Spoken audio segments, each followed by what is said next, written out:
Hello and welcome to UPSC Prep World. This is lecture number 9 in the Environment and Ecology series of UPSC CSC preparation. In the last lecture, we studied about ecological succession, its types, processes involved in ecological succession, and solved MCQs related to these topics. In this lecture, we shall study about the pollutants and movement of pollutants across trophic level. So let's start. What are pollutants? Pollutants are harmful unwanted substances which cause adverse effect on the natural quality of environment. Some pollutants are broken down by decomposers in the soil and hence are not persistent in nature. They are known as biodegradable pollutants. तो कुछ pollutants ऐसे होते हैं जो decomposers उनको आसानी से break कर देते हैं लेस और अनहार्मफुल सब्सटेंसेस में, और इसलिए वो नेचर में परसिस्टेंट नहीं होते हैं. नेचर में ज़्यादा दिनों तक वो पोल्यूटेंट्स नहीं रहते हैं. जबकि other pollutants cannot be broken down by microbes and continue to remain in the environment and cause harm for many years and are classified as persistent pollutants. इसका मतलब ये है कि कुछ पोल्यूटेंट्स ऐसे होते हैं जिनको माइक्रोब्स ब्रेक डाउन नहीं कर पाते हैं, उनको हम लोग नॉन बायोडिग्रेडेबल पोल्यूटेंट्स कहते हैं, और उस कारण से वो इन्वायरमेंट में बहुत ज़्यादा दिनों तक, इनफैक्ट बहुत सालों तक रह सकते हैं, और इसलिए वो परसिस्टेंट पोल्यूटेंट्स उनको कहा जाता है. जैसे DDT, ये एक इंसेक्टिसाइड है, तो एज ए मॉस्किटो रिपेलेंट भी यूज़ किया जाता है. ये नेचर में परसिस्टेंट ऑर्गेनिक पोल्यूटेंट है, ये एक कार्बन कंपाउंड्स हैं. इंडोसल्फान, ये भी एक इंसेक्टिसाइड है और पेस्टिसाइड भी है, और ये भी नेचर में परसिस्टेंट ऑर्गेनिक पोल्यूटेंट के तौर पे रहते हैं. पॉलीक्लोरिनेटेड बाइफिनाइल्स, ये resistant to extreme temperature and pressure हैं, जिसके कारण ये इलेक्ट्रिकल इक्विपमेंट में जैसे कैपेसिटर्स, ट्रांसफार्मर्स, इसमें यूज़ किए जाते हैं. डायोक्सिन्स, ये टॉक्सिक बाई प्रोडक्ट है मैन्युफैक्चरिंग प्रोसेसेस के, और जहाँ पे ऑर्गेनिक मैटर बर्न होता है, तो ये भी एक तरह के परसिस्टेंट पॉल्यूटेंट्स हैं. Movement of pollutants in trophic level. Pollutants, especially the non-biodegradable ones, move through various trophic levels in an ecosystem involving two main processes. तो ट्रॉपिक लेवल में मूवमेंट करने के लिए ज़रूरी है कि जो पॉल्यूटेंट्स हैं वो लॉन्ग लिविंग हो या परसिस्टेंट हो, तभी वो उनको उतना टाइम मिल पाता है कि वो एक ट्रॉपिक लेवल से दूसरे ट्रॉपिक लेवल में ट्रैवल कर पाते हैं. पहला है बायो एक्यूमुलेशन, दूसरा है बायो मैग्निफिकेशन. इनको हम डिटेल में देखते हैं. First, bioaccumulation. It refers to the gradual accumulation of toxic harmful substances in an organism. तो किसी एक ऑर्गेनिज्म में ग्रेजुअल एक्यूमुलेशन, धीरे धीरे जमा होने को बायो एक्यूमुलेशन कहते हैं. Bio accumulation occurs when the rate of accumulation of pollutants is more than the rate of release of pollutants from an organism's body. जैसे ये फिश है एक, इस फिश में जो पॉल्यूटेंट्स के एक्यूमुलेट होने का रेट है, जैसे वाटर से वो टॉक्सिकेंट्स अगर वो फिश ले रही है, अगर कोई चीज़ पे फीड कर रही है, वो भी अगर उसके बॉडी में जा रहा है, तो ये उसके इनटेक हुए, बायो एक्यूमुलेशन के सोर्सेस हुए, और कुछ रेट ऑफ रिलीज़ होगा जिससे कि वो लॉस होगा हार्मफुल टॉक्सिक सब्सटेंसेस का, जैसे कि प्रेडेशन, बायो ट्रांसफॉर्मेशन, मोर्टेलिटी, ये सब से. तो जब भी रेट ऑफ अक्यूमुलेशन जो होगा, अगर रेट ऑफ रिलीज से ज़्यादा होगा, तो धीरे धीरे करके उस ऑर्गेनिज्म में वो हार्मफुल सब्सटेंस एक्यूमुलेट होता जाएगा. और since persistent organic pollutants are long lasting, the risk of bio accumulation is high even though the environment level of pollution is not high. और जैसे कि अगर परसिस्टेंट पॉल्यूटेंट्स जो होंगे वो बहुत दिनों तक एनवायरनमेंट में रहते हैं, तो हो सकता है कि उस एनवायरनमेंट में उस पॉल्यूटेंट का कंसंट्रेशन ज़्यादा नहीं होगा, लेकिन जो ऑर्गेनिज्म होगा उसमें धीरे धीरे वो बायो एक्यूमुलेट होते होते उसका कंसंट्रेशन एनवायरनमेंट के कंसंट्रेशन से बहुत ज़्यादा हो सकता है। और कैसे ऑर्गेनिजम्स जो होंगे जहाँ पर एक्यूमुलेशन ज़्यादा होगा, large fat long lived organisms will bio accumulate more than short lived organisms. हम ये अक्सर सुनते होंगे कि हमसे कहा जाता है अगर आप फिश खाते हो तो छोटी मछली खानी चाहिए, बड़ी मछली नहीं खानी चाहिए। उसका कारण होता है जैसे बड़ी मछलियाँ होती हैं उसमें बायो एक्यूमुलेशन होने के चांसेस ज़्यादा होते हैं। जो बड़ी मछलियाँ होती हैं उनका जो स्किन के नीचे का फैट हो, जैसे एक बड़ी मछली है उसके जो स्केल्स होते हैं, स्किन होता है, उसके नीचे जस्ट एक फैट का लेयर होता है। वहाँ पे पॉल्यूटेंट्स जो हैं फैट सॉल्यूबल जो होते हैं और वो धीरे धीरे जमा होते जाते हैं, बायो एक्यूमुलेट होते जाते हैं।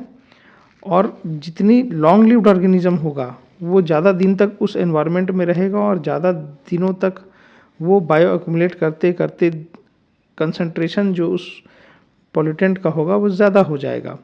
पॉल्यूटेंट्स जो हैं फैट सॉल्यूबल जो होंगे वही मोस्टली परसिस्टेंट पॉल्यूटेंट्स होते हैं, क्योंकि वाटर सॉल्यूबल जो भी पॉल्यूटेंट्स होंगे वो जनरली ब्रेक डाउन कर जाते हैं। तो जो फैट ऑर्गेनिजम्स होंगे वहाँ पर क्या है, ये बॉडी में फैट के तौर पे वो फैट के साथ ही एक्यूमुलेट होते जाएंगे जो पॉल्यूटेंट्स, इसलिए फैट ऑर्गेनिजम्स में आप देखेंगे बायो एक्यूमुलेशन ज़्यादा होगा पॉल्यूटेंट्स का। Next, biomagnification. Biomagnification refers to increase in the concentration of harmful toxic pollutants across successive trophic levels of food chain। तो बायो एक्यूमुलेशन हमने देख लिया कि एक ही ऑर्गेनिज्म में धीरे धीरे कैसे कंसंट्रेशन जो है पोल्यूटेंट्स का बढ़ता जाता है, लेकिन बायोमैग्निफिकेशन ये बताता है कि ट्रॉफिक लेवल में, सक्सेसिव ट्रॉफिक लेवल्स में कंसंट्रेशन कैसे बढ़ता है हार्मफुल टॉक्सिक पॉल्यूटेंट्स का। तो पहले ये देख लेते हैं कि for biomagnification to occur the pollutants must be first long lived persistent. तो जब पॉल्यूटेंट परसिस्टेंट रहेगा, लॉन्ग लिव्ड रहेगा, तभी वो एक ट्रॉपिक लेवल से दूसरे ट्रॉपिक लेवल में मूव कर पाएगा। Mobile, that is can be taken up by organisms easily. तो जो पॉल्यूटेंट्स हैं वो किसी न किसी फॉर्म में अगर एक टॉपिक से दूसरे टॉपिक में मूव करना है तो उसको जब तक वो मूवमेंट मोबाइल नहीं रहेगा तब तक उसको एक टॉपिक लेवल से दूसरे टॉपिक लेवल में वो नहीं जा सकता है। सॉल्युबल इन फैट्स, अभी जस्ट हमने डिस्कस किया कि if the pollutant is soluble in water it would be excreted by organisms, और if the pollutant is soluble in fat it will be stored up in the body of that organism and biologically active. If a pollutant is not biologically active, it may biomagnify but it may not interfere with the body of organism. अब इसको हम एक example से देखते हैं। DDT का एक example लिया गया है। वाटर में DDT का जो कंसंट्रेशन है वो बहुत ही कम रहता है, लेकिन जू प्लैंक्टन्स वाटर मॉलिक्यूल्स को यूटिलाइज करते हैं, फीड करते हैं, उसमें उनका कंसंट्रेशन धीरे धीरे बढ़ जाता है। फिर कुछ जू प्लैंक्टन्स को जो स्मॉल फिशेस खाती हैं, तो जो जू प्लैंक्टन्स के अंदर जो भी DDT रहा होगा वो फिशेस के अंदर चला जाता है और धीरे धीरे वो बायोमैग्नीफाई करता है। लार्ज फिशेस में ये स्मॉल फिशेस को फीड करती हैं और उनका कंसंट्रेशन DDT का और बढ़ता जाएगा और अल्टीमेटली ये बायोमैग्नीफाई होते होते एक टॉपिक लेवल से बढ़ते बढ़ते जो अल्टीमेटली जो सबसे फाइनल जो ऑर्गेनिजम्स होंगे उसमें कंसंट्रेशन बहुत ज़्यादा हो जाएगा। Now persistent pollutants that can biomagnify. तो हमने देखा था कि बायोमैग्नीफाई होने के लिए उनको परसिस्टेंट होना पड़ेगा, और अगर वो ऑर्गेनिक हैं तो उनको फैट सॉल्यूबल होना पड़ेगा, और अगर वो नॉन ऑर्गेनिक हैं तो हेवी मेटल्स ये सब बायोमैग्नीफाई हो सकते हैं। कुछ एग्जांपल्स हैं जैसे polychlorinated biphenyl, it is used as insulators in transformers and fire retardants. Polynuclear aromatic hydrocarbons, ये पेट्रोलियम प्रोडक्ट्स में मिलते हैं। हैवी मेटल्स जस्ट अभी हमने डिस्कस किया जैसे मरकरी, कैडमियम, क्रोमियम, लेड, निकल, जिंक, टिन और भी बहुत सारे, जैसे बेरियम, डायोक्सिन्स, ये भी हमने जस्ट अभी पढ़ा, ये एक बाई प्रोडक्ट होता है मैन्युफैक्चरिंग प्रोसेस का। साइनाइड्स, ये फिशिंग में यूज़ होते हैं, गोल्ड के लीचिंग में यूज़ होता है। तो ये सब कुछ एग्जांपल्स हैं जो परसिस्टेंट पॉल्यूटेंट्स बायोमैग्नीफाई कर सकते हैं। अब इफ़ेक्ट ऑफ बायोमैग्निफिकेशन, तो बहुत सारे इफ़ेक्ट्स होते हैं केमिकल्स के, हैवी मेटल्स के अलग अलग इफ़ेक्ट्स होते हैं। कुछ एग्जांपल हम देखते हैं, जैसे डीडीटी, ये एक परसिस्टेंट ऑर्गेनिक पॉल्यूटेंट है। इसका हाई कंसंट्रेशन होने से बर्ड्स में होता है कि इनका जो शेल होता है, जो कैल्शियम के सेल्स होते हैं, वो उनका सेल्स बहुत थिन बनना चालू हो जाते हैं, और उनका थिन होने के कारण वो सेल्स जो हैं वो अपने आप को सस्टेन नहीं कर पाते हैं और ब्रेक हो जाते हैं। जो ऑफस्प्रिंग्स हैं वो निकलने से पहले ही उनका ब्रेक हो जाता है और उनका फेलियर ऑफ एग्स हो जाता है। जैसे हमारा जो ग्रेट इंडियन बस्टर्ड है, ये एक क्रिटिकली इंडेंजर्ड बर्ड है। ये IUCN का स्टेटस है, ये हम आगे देखेंगे। लेकिन DDT का कंसंट्रेशन बढ़ने से उनके सेल्स थिन होते जा रहे हैं और उनका फेलियर होते जा रहा है एग्स का, जिनसे उनका पॉपुलेशन बढ़ नहीं पा रहा है। तो ये एक बहुत ही मेजर फैक्टर है बर्ड्स का ड्विंडलिंग पॉपुलेशन में, कम होता पॉपुलेशन में। PCBs, ये immune system, fertility, child development उसको हैम्पर करते हैं। मरकरी हमारे nervous system development, specially in foetus and young children में हैम्पर करता है। जापान में देखा गया था, एक मिनामाता शहर है, वहाँ पे मरकरी कंटेमिनेशन बहुत ज़्यादा हो गया था और वहाँ पे लोगों को ये मरकरी पॉइजनिंग की बहुत प्रॉब्लम्स आई थी, और इसीलिए इस डिज़ीज़ का नाम मिनामाता डिजीज़ बोला जाता है। और इसी नाम पे मिनामाता कन्वेंशन भी एक हुआ है, जो कि मरकरी पोल्यूशन को रोकने के लिए हुआ है। कुछ और हेवी मेटल्स हैं, जैसे कैडमियम, उससे इताई सिंड्रोम होता है। तो ऐसे बहुत सारे केमिकल्स हैं जिससे अलग अलग डिजीज़ होते हैं, वो हम डिटेल में आगे पढ़ेंगे। स्टॉकहोम कन्वेंशन, ये एक इम्पॉर्टेंट कन्वेंशन है, 2001 में हुआ था। ये स्पेशली परसिस्टेंट ऑर्गेनिक पॉल्यूटेंट्स को एलिमिनेट या रेस्ट्रिक्ट द प्रोडक्शन के लिए हुआ था। और ये परसिस्टेंट ऑर्गेनिक पॉल्यूटेंट्स, जैसे हमने पढ़ा DDT, एंडोसल्फान, इस टाइप के जो केमिकल्स हैं, उनको या तो हटा देने के लिए या तो उनका प्रोडक्शन को रेस्ट्रिक्ट करने के लिए ये कन्वेंशन आया था। ये एक UN ट्रीटी है। USA is not a part of this convention. Two intergovernmental international organisation, एक inter governmental forum on chemical safety IFCS और international programme for chemical safety IPCS, इन्होंने एक लिस्ट तैयार की थी ऑर्गेनिक पॉल्यूटेंट्स की, जिनको डर्टी डजन के नाम से कहा जाता था, क्योंकि उस समय 12 केमिकल्स थे, इसमें 12 परसिस्टेंट ऑर्गेनिक पॉल्यूटेंट्स थे। लेकिन अब जो है वो लिस्ट बहुत ही कॉम्प्रिहेंसिव हो गई है और उसमें बहुत ज़्यादा केमिकल्स आ गए हैं। और एंडोसल्फान इंडिया के एग्रीकल्चरल यूसेज में बहुत ज़्यादा यूज़ किया जाता है, क्योंकि एक पेस्टिसाइड है। ये स्टॉकहोल्म कन्वेंशन में बैन है, लेकिन इंडिया अभी भी इसको यूज़ करता है। लेकिन इंडिया ने कमिट किया है एक डेडलाइन कि उसके बाद ये एंडोसल्फान का जो यूज़ है वो बैन कर देगा। एक क्वेश्चन देखते हैं previous year. Vultures which used to be very common in Indian countryside some years ago are rarely seen nowadays. This is attributed to: first, the destruction of their nesting sites by new invasive species, a drug used by cattle owners for treating their diseased cattle, scarcity of food available to them, a widespread, persistent and fatal disease among them. इसका answer 5 second में comments में बताइए।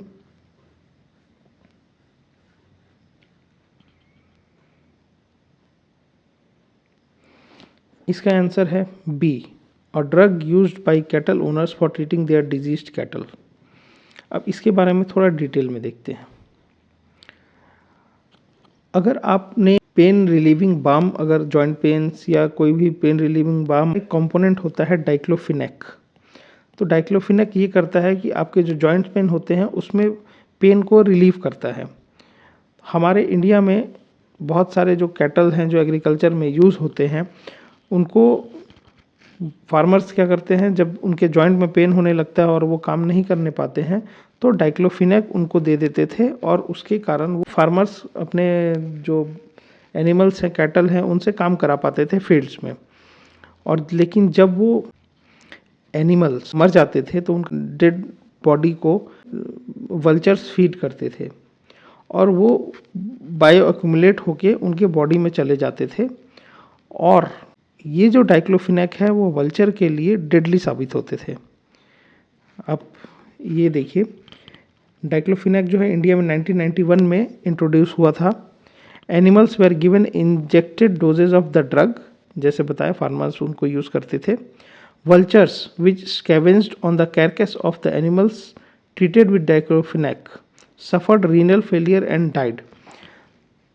तो जिन vultures ने इनको खाया, जिन animals में डाइक्लोफिनेक था, वो उनका रीनल फेलियर, किडनी फेलियर हुआ और वो मर जाते थे। जो डाइक्लोफिनेक से पॉइजन हो जाते थे, उनका एक ट्रेट डेवलप हो जाता था जिसको कहा जाता था नेक ड्रूपिंग। तो वल्चर्स का गर्दन झुक जाता था और धीरे धीरे उनका किडनी फेलियर हो जाता था और वो मर जाते थे। एक समय पे जब जो वल्चर्स 4 करोड़ थे, वो 1 लाख ही बचे थे 2007 में।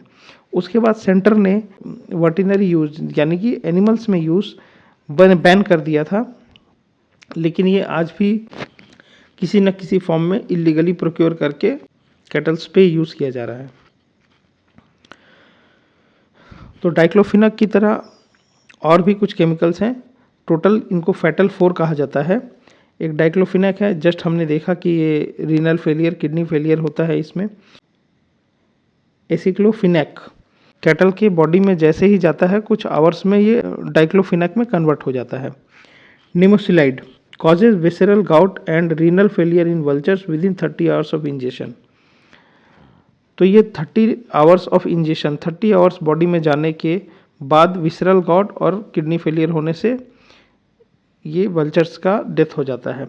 Ketoprofen causes death in vultures within 48 hours after ingestion due to heightened toxicity levels।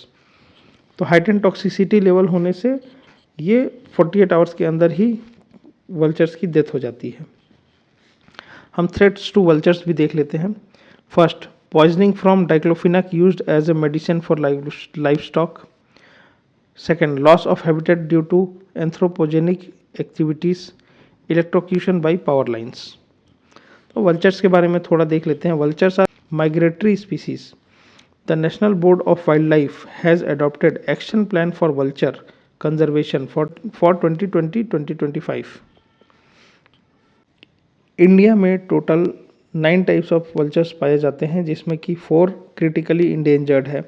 ये क्रिटिकली इंडेंजर्ड IUCN स्टेटस है, वो हम आगे कंजर्वेशन में देखेंगे।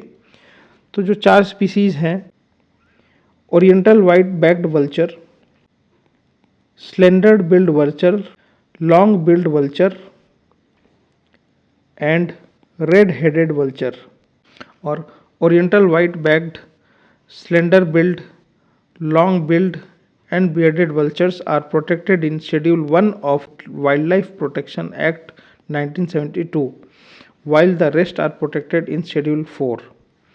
तो ये जो 4 टाइप के वल्चर्स हैं वाइल्ड लाइफ प्रोटेक्शन एक्ट में, oriental white backed vulture, slender billed vulture, long billed vulture and bearded vulture wild life protection act 1972 के शेड्यूल 1 में है, और बाकी जो वल्चर्स हैं वो शेड्यूल 4 में हैं।